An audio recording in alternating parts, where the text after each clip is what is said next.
আমার নাম মিলে রাজা। আসসালামু আলাইকুম। ওয়ালাইকুম আসসালাম। আল্লাহর নামে শুরু করছি, যিনি পরম দয়ালু আর পরম করুণাময়।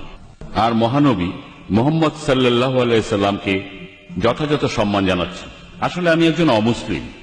আমার ভাই সাইফুল্লাহ ও এখন স্টেজের উপরে, দেখতেই পাচ্ছেন আমার ভাই মুসলমান হয়ে গিয়েছে, আর এই জন্য বাবা মায়ের সাথে ওর বেশ সমস্যা হচ্ছে। এটা আমার প্রশ্ন না, আমি এখানে আসলে অন্য ধর্মের মানুষ। প্রশ্ন আসলে আমার বন্ধুর জন্য।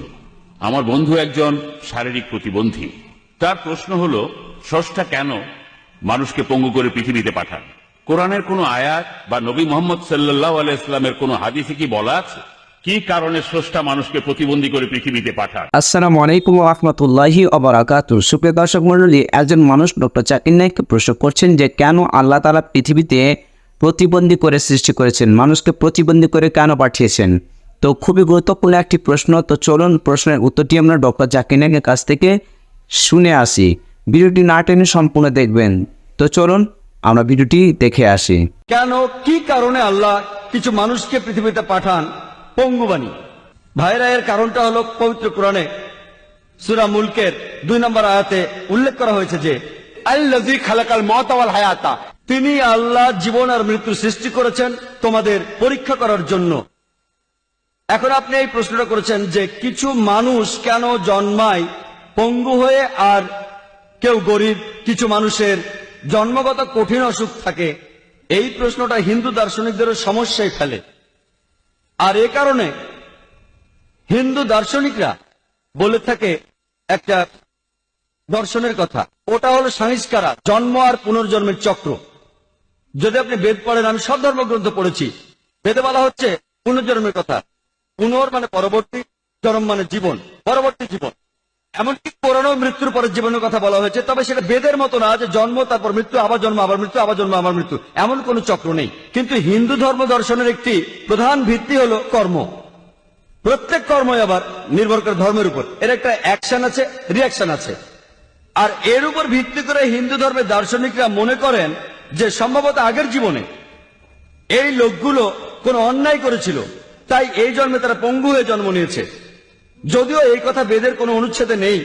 বেদ হচ্ছে হিন্দু ধর্মের সবচেয়ে পবিত্র গ্রন্থ, আর বেদে এই সম্পর্কে আপনি কিছুই পাবেন না। সেখানে পাবেন শুধু পুনর্জন্ম, যার অর্থ পরবর্তী জীবন। খ্রিস্টানরা এটা বিশ্বাস করে, এমনকি মুসলমানরাও এটা বিশ্বাস করে, কারণ তারা এটার কোনো ব্যাখ্যা দিতে পারে না যে কেন কিছু মানুষ কঠিন অসুখ নিয়ে জন্মায়। হিন্দু দার্শনিকরা যুক্তি দেখায় যে মানুষ মারা যায়, তারপর রূপ পরিবর্তন করে। যদি আপনি আগের জন্মে খারাপ কাজ করে থাকেন, তাহলে এই জন্মে পঙ্গু হয়ে জন্মাবেন। তারা আরো বলছে যে যদি কোনো মানুষ ভালো কাজ করে থাকে, তাহলে সে উঁচু জাতে জন্মাবে, আর সবচেয়ে উঁচু স্তরের প্রাণী হচ্ছে মানুষ। এই জন্মে আপনি খারাপ কাজ করলে নিচু স্তরের প্রাণী হয়ে জন্মাবেন। হতে পারে একটা বিড়াল, একটা কুকুর, অথবা অন্য কোনো প্রাণী। যদি ভালো কাজ করেন তাহলে উঁচু স্তরে। আমি একটা প্রশ্ন করি, এখন পৃথিবীতে অপরাধের সংখ্যা বাড়ছে না কমছে? বাড়ছে না কমছে? বাড়ছে না কমছে? বাড়ছে।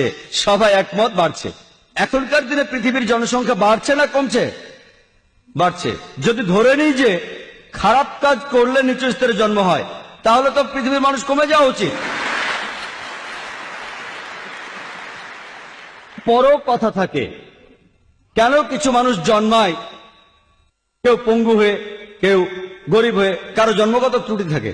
এর উত্তর দেওয়া আছে পবিত্র কোরআনের সূরা মুলকের 2 নম্বর আয়াতে, আল্লাযী খালাকাল মাউতা ওয়াল হায়াতা, তিনি আল্লাহ জীবন আর মৃত্যু সৃষ্টি করেছেন পরীক্ষা করার জন্য তোমাদের। পৃথিবীতে তোমার জীবন একটা পরীক্ষা পরকালের জন্য, এবং তোমাকে দেয়া পরীক্ষার উপর ভিত্তি করে তোমার বিচার হবে।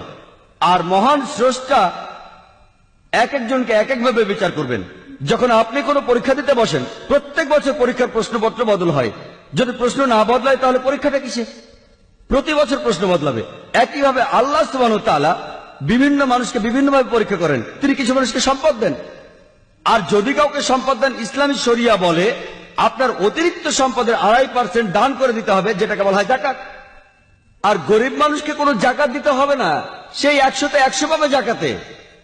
আর ধনী লোক, তাদের জন্য স্বর্গে যাওয়া খুবই কঠিন হয়ে যাবে। যীশু খ্রিস্ট বলেছেন ধনী লোকের পক্ষে স্বর্গে যাওয়া অসম্ভব, আর মহানবী সাল্লাল্লাহু আলাইহি ওয়াসাল্লাম বলেছেন এটা খুবই কঠিন ধনী লোকের পক্ষে সহজে বেহেশতে যাও। যদি আপনি ভালো করে দেখেন যে আল্লাহ সুবহানাহু ওয়া তাআলা আপনাকে যে সুযোগ সুবিধা দিয়েছেন তা দিয়েই আপনার বিচার করা হবে। যদি আপনাকে সম্পদ দেন তাহলে জাকাত দিতে হবে, যদি সম্পদ না থাকে কোনো জাকাত দিতে হবে না। কিছু মানুষকে তিনি পঙ্গু বানিয়ে পৃথিবীতে পাঠান, তারা পঙ্গু হয়ে জন্মায়। যদি কেউ আমাকে প্রশ্ন করে যে এই শিশুটির অপরাধ কি, সে কি অন্যায় করেছে, আমরা ইসলামে বিশ্বাস করি প্রত্যেক শিশু মাসুম, প্রত্যেক শিশু নিরপরাধ আর নিষ্পাপ। কিন্তু যখন সে এভাবে জন্মাচ্ছে, হতে পারে যে আল্লাহ কোরআনে বলেছেন তোমার সম্পত্তি, তোমার সন্তান, তোমার স্ত্রী হলো তোমার জন্য পরীক্ষা। এটা বাবা মার জন্য পরীক্ষা হতে পারে।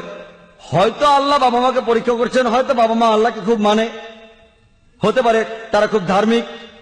এখন আল্লাহ তাআলা তাদের আরো কঠিন পরীক্ষায় ফেলেছেন যে এবার তোমাদের সন্তানকে পঙ্গু বানালাম।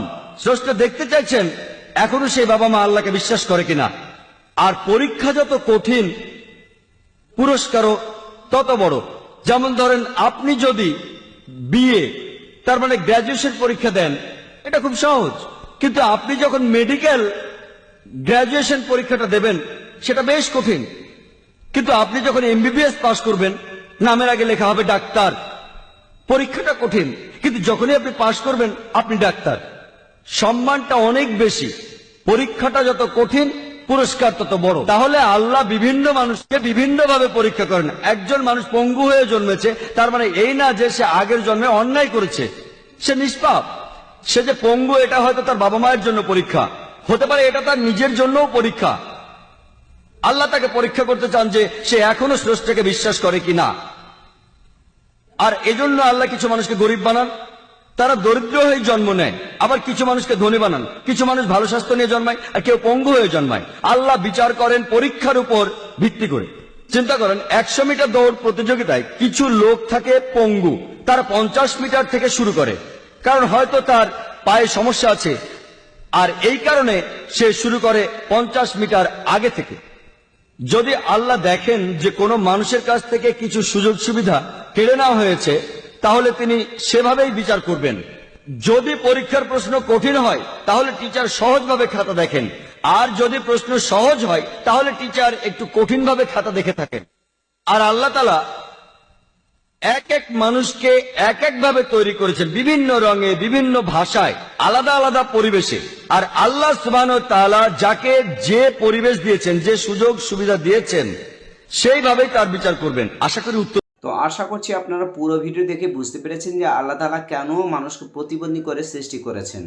ভিডিওটি ভালো লাগলে অবশ্যই লাইক, কমেন্ট, শেয়ার করবেন, চ্যানেলটিকে সাবস্ক্রাইব করে রাখবেন। আসসালামু আলাইকুম ওয়া রাহমাতুল্লাহি ওয়া বারাকাতুহু।